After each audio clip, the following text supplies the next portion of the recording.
Not so far.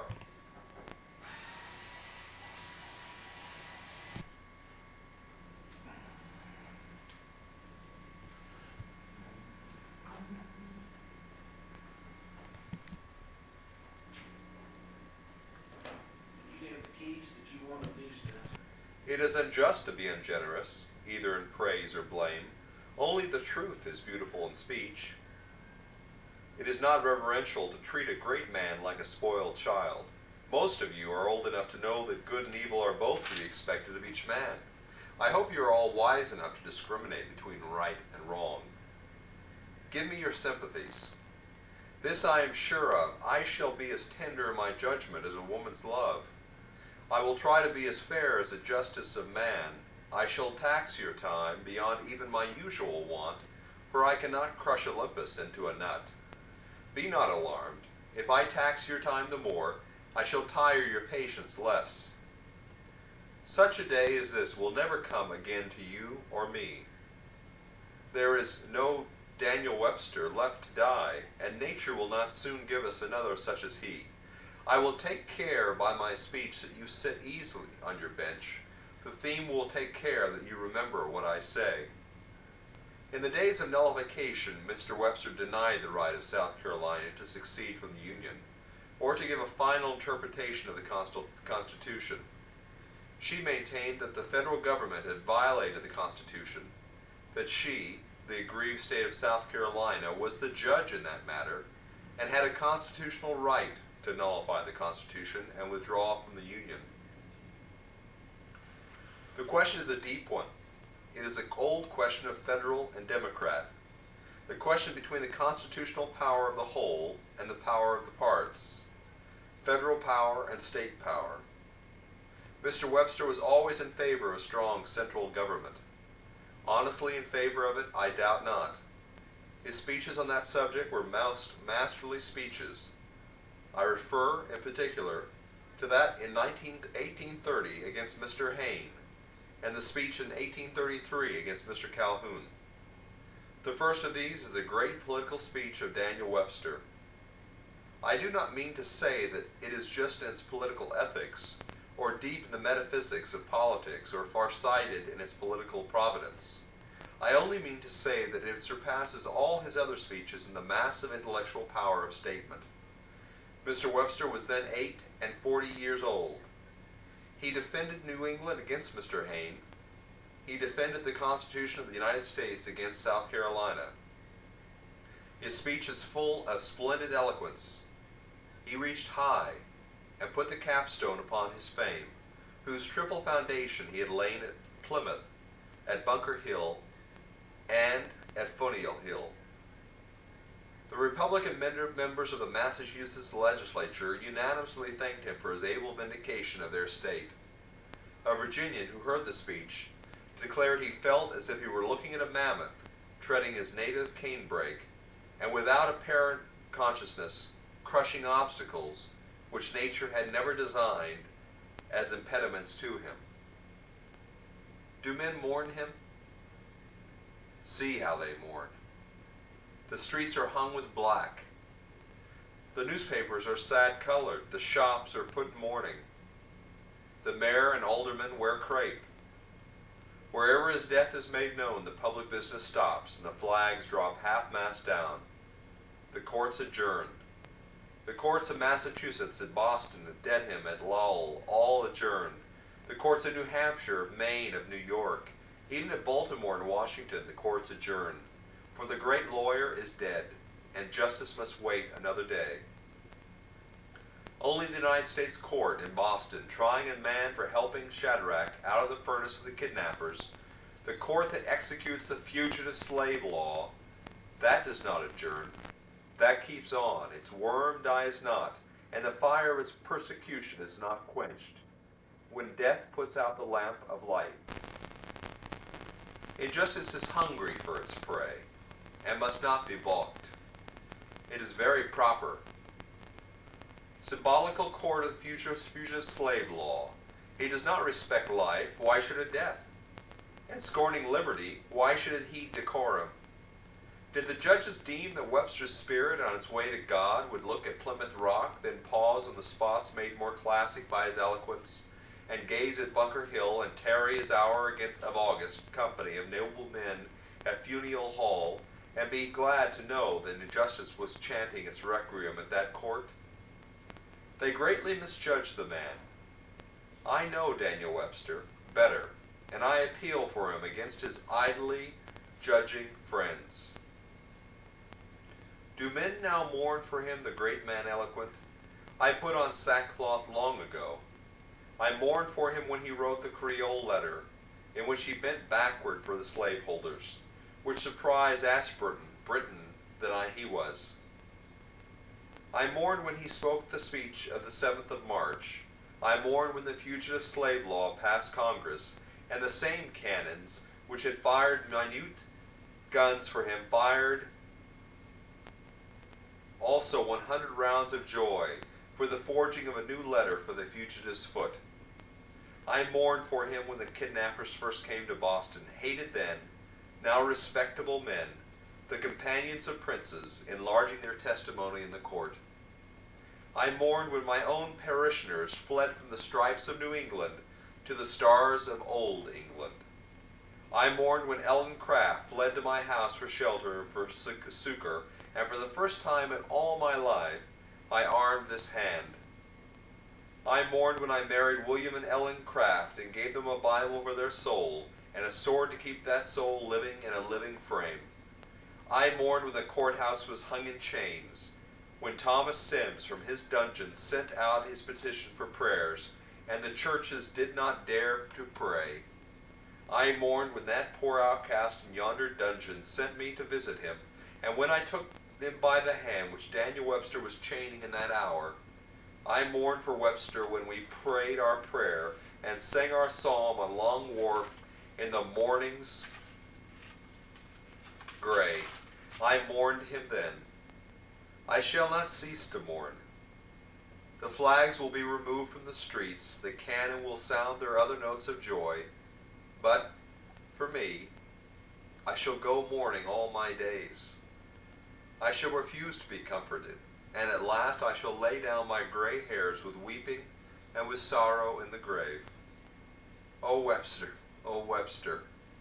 would God that I had died for thee. His influence on the development of America has not been great. He had large gifts, large opportunities also for their use, the two greatest things which great men ask, yet he had brought little to pass. No great ideas, no great organizations will bind him to the coming age. His life has been one long vacillation. Ere long, men will ask for the historic proof to verify the reputation of his power. It will not appear. For the present his career is a failure. He is balked in his aim. How will it be for the future? Posterity will vainly ask for proof of his intellectual power. To invent, to organize, to administer. The historian must write that he aimed to increase the executive power, the central government, and to weaken the local power of the states. That he preferred the federal authority to states' rights, the judiciary to the legislature, the government to the people, the claims of money to the rights of man. Calhoun would stand up as a representative of states' rights and free trade, Clay of the American system of protection, Benton of payment in sound coin, some other of the revenue tariff. And in the greatest question of the age, the question of human rights, of champions of mankind, there will appear Adams, Giddings, Chase, Palfrey, Mann, Hale, Rantoul, and Sumner. Yes, one other name, which on the historian's page will shade all these, the name of William Lloyd Garrison. Men will recount the words of Webster at Plymouth Rock, at Bunker Hill, at Faneuil Hall, at Nimbleau's Garden. They will also recollect that he declared the protection of property to be the great domestic object of government. That he said, liberty first and union afterwards, was delusion and folly. That he called on Massachusetts to conquer her prejudices in favor of an unalienable right, and with alacrity give up a man to be a slave, turned all the North into a hunting field for the bloodhound, that he made the negation of God the first principle of government, that our New England elephant turned round, tore freedom's standard down, and trod her armies underfoot. They will see that he did not settle the greatest questions of justice in the law of God. His parallel lines of power are indeed long lines. A nation reads his word. They are not far apart, yet cannot get many centuries between. For there are no great ideas of right, no mighty acts of love to keep them wide. There are brave words which Mr. Webster has spoken that will have last while English is a speech. Yea, will journey with the Anglo-Saxon race, and one day be classic in either hemisphere, in either zone. But what will posterity say of his efforts to chain the fugitive, to extend the area of human bondage, of his haughty scorn of any law higher than that which trading politicians enact in the capital? There is a law above all the enactments of human codes, the same throughout the world, the same in all time. It is a law written by the finger of God upon the heart of man, and by that law, unchangeable and eternal, while men despise fraud and loathe rapine and arbor blood, abhor blood, they will reject with indignation the wild and guilty fantasy that man can hold property to man.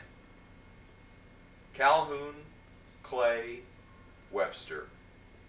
They were all able men, long in politics, all ambitious, grasping at the presidency, all failing of what they sought. Alienable rights sought. All three called themselves Democrats, taking their stand on the unalienable rights of man. But all three conjoined to keep every sixth man in the nation a chattel slave. All three at last united in deadly war against the unalienable right of man, whom swarthy mothers bore.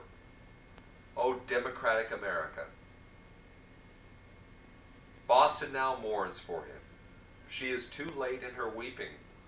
She should have wept her warning when her capitalist filled his right hand with bribes. She ought to have put on sackcloth when the speech of May 7th first came here. She should have hung her flags at half-mast while the fugitive slave bill became a law. Then she only fired cannons and thanked her representative. Webster fell prostrate, but was Boston more innocent than he? Remember the 987 men that thanked him for the speech, which touched their conscience and pointed out the path of duty? It was she that ruined him. Just 4 years after his great speech, on the 24th of October, all that was mortal of Daniel Webster went down to the dust, and that the soul to the motherly bosom of God. Men mourn him. He heeds it not. The great man has gone where the servant is free from his master, where the weary are at rest, and the wicked cease from troubling. No further seek his merits to disclose, or draw his frailties from their dread abode. There they alike in trembling hope repose, the bosom of his Father and his God. Massachusetts has lost her great adopted son. Has lost? Oh no. I still live is truer than the sick man knew. He lives and spreads aloft by those pure eyes, and perfect witness of all judging God. His memory will long live with us, still dear to many a loving heart. What honor shall we pay? Let the state go out mindful of her noblest services, yet tearful for his fall, sad that he would fain have filled him with the husks the swine do eat, and no man gave to him. Sad and tearful, let her remember the force of circumstances and dark temptation's secret power. Let her remember that while we know what he shielded to, And what is sin, God knows what also is resisted. And he alone knows who the sinner is. Massachusetts, the dear old mother of us all. Oh, let her warn her children to fling away ambition, and let her charge them every one that there is God who must indeed be worshipped, and a higher law of God, which must be kept. Through gold, though gold and union fall. Then let her say to them, Ye have dealt long enough in this mountain. Turn ye, and take ye journey into the land of freedom, which the Lord your God giveth you. At the Dartmouth Memorial Meeting for Webster 9 months later, Rufus Cogio, the brilliant Boston advocate, replied to Parker, Now, is it he who accuses Mr. Webster of sinning against his conscience, quite sure that he knows that that conscience, well instructed by the profoundest political studies and thoughts of reason, well instructed by an appropriate moral institution, sedulously applied, did not commend and approve his conduct to himself? Does he know that he has not anxiously and maturely studied the ethics of the Constitution, and is a question of ethics, but of ethics applied to a stupendous problem of practical life, and had not become satisfied that they were right? Does he know that he has not done this when his faculties were all at their best, and his motives under no suspicion? May not such an inquirer, for aught you can know, may not the great mind have verily and conscientiously thought that he had learned in that investigation many things? May he not have thought that he learned that the duty of the inhabitants of the free states, in that day's extremity to the Republic, the duty of at all events of statements to the Republic, is a little too large and delicate and difficult to be comprehended in the single emotion of compassion for one class of persons in the Commonwealth, or in carrying out the single principle of abstract and natural and violent justice to one class? May he not have thought that he found there some stupendous exemplifications of what we read of in books of casuistry, the dialectics of conscience as conflicts of duties, such things as the conflicts of the greater with the less, conflicts of the attainable with the visionary, conflicts of the real with the seeming? And may he not have been soothed to learn that the evil which he found in this part of the Constitution was the least of two, was unavoidable, was compensated, was justified, was commanded, as by the voice from the mount, by a more exceeding and enduring God?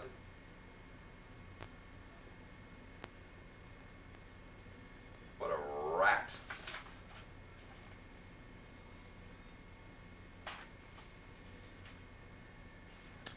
Well, that's it for Mr. Parker, Theodore Parker. It is February 19th, 1992.